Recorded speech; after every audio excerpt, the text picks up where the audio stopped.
Hello students, आज हम करेंगे conductivity versus molar conductivity. This is a very important topic in the chapter electrochemistry.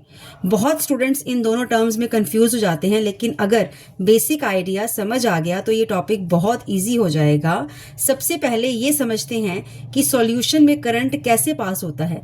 जब कोई electrolyte water में डिजोल्व होता है तो वो आयंस बनाता है। For example, positive ions and negative ions. Positive ions को हम बोलते हैं कैटायंस और नेगेटिव आयंस को हम बोलते हैं एनायंस।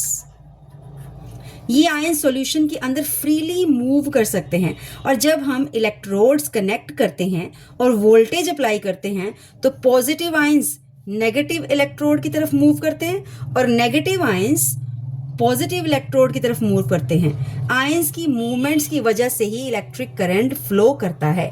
अब सबसे इंपॉर्टेंट पॉइंट यहाँ पे ये है, मेटल में करंट इलेक्ट्रॉन्स की मूवमेंट से फ्लो करता है, सॉल्यूशन में करंट आयंस की मूवमेंट से फ्लो करता है। वंस अगेन, सॉल्यूशन में करंट जो होता है वो आयंस की मूवमेंट्स के फ्लो करता है। अब व्हाट इज कंडक्टिविटी? अब कंडक्टिविटी क्या होती है? कंडक्टिविटी बताती है कि सॉल्यूशन इलेक्ट्रिसिटी को कितनी इजीली कंडक्ट कर रहा है, या सॉल्यूशन में से इलेक्ट्रिसिटी कितनी आसानी से पास कर रही है। So what is conductivity? It is the ability of a solution to conduct electric current. It is the ability of solution to conduct electric current. So symbol of conductivity is kappa and units are Siemens per meter or Siemens per centimeter. So conductivity depends on number one, number of ions. अगर solution में ions ज़्यादा हैं तो current carry करने वाले particles भी ज़्यादा होंगे। Result, conductivity increases. That means more the ions, more is the conductivity.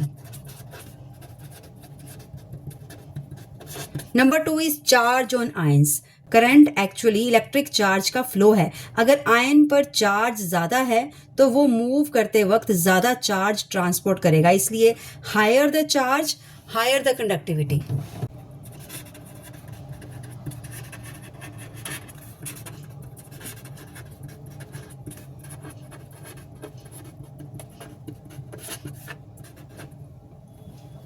So conductivity increases with increase in charge carried by the ions. जितना ज़्यादा चार्ज होगा आयंस के ऊपर उतनी ज़्यादा कंडक्टिविटी होगी। Next is the speed of ions. अब जितनी ज़्यादा स्पीड होगी आयंस की, जितने आयंस ज़्यादा फास्ट मूव करेंगे, करंट भी इजीली पास होता है। Therefore higher is the speed of ions, higher is the conductivity. So next is effect of dilution on the conductivity. What is the effect of dilution on conductivity? अब dilution का मतलब क्या होता है? Dilution means पानी add करना, water add करना। अब वाटर ऐड करने पर आयंस के बीच डिस्टेंस बढ़ जाता है। अब एक पर्टिकुलर वॉल्यूम में आयंस की कंसंट्रेशन कम हो जाती है, जिसका मतलब कंडक्टिविटी क्या होगी? डिक्रीज हो जाएगी। On dilution conductivity will decrease.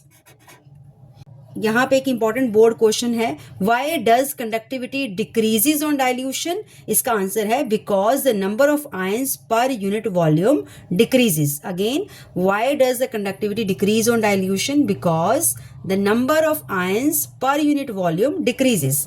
Next topic is molar conductivity.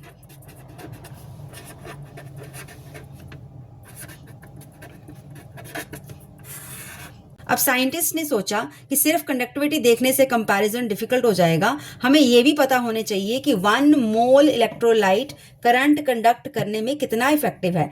इसी कॉन्सेप्ट को कहते हैं मोलर कंडक्टिविटी। अब डेफिनेशन लिखेंगे molar conductivity. It is the conductivity of the solution containing 1 mole of electrolyte. It is the conductivity of a solution containing 1 mole of electrolyte.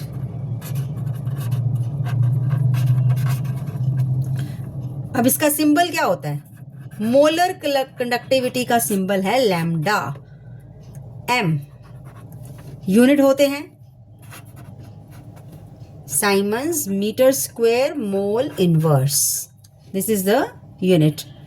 Now formula is lambda m that is equal to K upon C, where this is the molar conductivity, this is conductivity, and C is the concentration. So ये formula है molar conductivity का. अब next is effect of dilution on the molar conductivity. अब ये भी सबसे important concept है. जब डाइल्यूशन करते हैं, जब पानी ऐड करते हैं, तो आयंस के बीच अट्रैक्शन कम हो जाता है.